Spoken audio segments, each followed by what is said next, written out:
Assalamu alaikum wa rahmatullahi wa barakatuhu.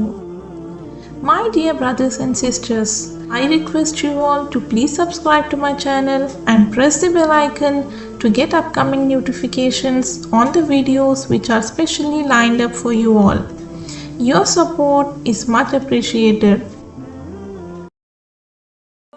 ہمارے یہاں پہ ایک بزرگ ہیں تو وہ جب ہماری دعوت کے ساتھ اٹیچ ہوئے، پروگرام اٹینڈ کیے، 60 پلس ان کی ایج تھی، تو ان کا دماغ کھل گیا۔ پہلے وہ اتنے کٹر دیوبندی تھے کہ ان کی دکان کے بالکل ساتھ اہل حدیث کی مسجد تھی، لیکن انہوں نے پوری زندگی کبھی ادھر نماز نہیں پڑھی تھی، اور نمازی پکے۔ اذان ہوتی تھی، وہاں سے اتنی دور موٹر بائک چلا کے اپنی دیوبندیوں کی مسجد میں نماز پڑھ کے واپس آتے تھے۔ تو ان کی اولاد بھی کنکلوڈ کر بیٹھے تھی کہ ان کے لیے تو کوئی ہدایت نہیں ہے، لیکن ہدایت تو اللہ کے پاس ہے۔ پھر ان کو ہمارا تعارف ہو گیا، اس کی ایسے انہوں نے سوچنا شروع کر دیا۔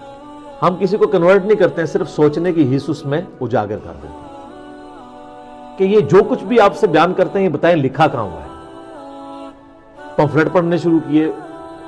اب وہ پمفلٹ جب پڑھتے تھے جا کے علماء سے سوال کرتے تھے، آپ تو یہ بتاتے ہو حدیث میں تو یہ لکھا ہوا ہے۔ تو پہلے تو علماء برداشت کرتے رہے کہ پرانا بندہ ہے، مسجد کا بانی ہے، اگنور کرو، چندہ بھی آ رہا ہے، اگنور کرو۔ پھر جمعے والے دن ایک دن مولانا صاحب نے جو ہے وہ جمعہ پڑھایا۔ جیسے میں کہتا ہوں وہ قرآن و سنت سے مولانا شریف کو باہر نکالیں، مولانا شریف صاحب بیچ میں گھسے، انہوں نے کہہ دیا کہ جی اصحاب کہف کا کتا جڑا ہے نا وہ بھی جنت ہی جائے گا، قرآن میں لکھا ہوا ہے۔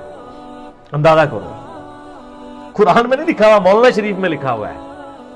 معذرت کے ساتھ جب تک آپ کنویں سے کتا نہیں نکالیں گے، آپ جتنے مرضی ڈول نکالیں، کنویں کا پانی پاک نہیں ہوگا۔ تو اس طرح کے جو علماء سو ہیں، علماء حق کی تو ہم عزت کرتے ہیں جی، علماء سو کی بات کر رہا ہوں، ان کو جب تک آپ باہر نہیں نکالیں گے مولانا شریف کو قرآن کی تفسیر سے، احادیث کی شروحات سے، تو قرآن و حدیث پاک نہیں ہوگا جب تک ان کو نکالیں گے نہیں۔ تو انہوں نے ان سے پوچھ لیا کہ کہاں لکھا ہوا ہے؟ انہوں نے کہا جی قرآن میں لکھا ہوا ہے۔ ان کا حوالہ دیں، ان کا حوالہ پھر آپ کو اگلے جمعے میں دیں گے۔ جمعہ پڑھا رہا ہے، حوالہ اگلے جمعے، سورۃ الکہف قرآن میں موجود ہے۔ انہوں نے مجھ سے ڈسکس کیا جی اس طریقے سے انجینئر صاحب کو لکھا ہوا ہے۔ میں نے کہا جی اصحاب کہف کا بھی ذکر ہے، کتے کا بھی ذکر ہے، لیکن یہ آگے کہانی ہے۔ میں نے کہا آپ سورۃ الکہف پڑھ کے دیکھ لیں، پارہ نمبر 15 سے شروع ہو کے 16 میں ختم ہوتی ہے۔ پہلی 26 آیات جو ہے اصحاب الکہف کے واقعے کے اوپر ہے، اس میں کتے کا بھی ذکر ہے، اس کے غار کے دہانے پہ بیٹھے ہونے کا بھی ذکر ہے، اس کے روبدار ہونے کا بھی ذکر ہے، سب کچھ ہے، لیکن یہ اگلی کہانی کوئی نہیں ہے۔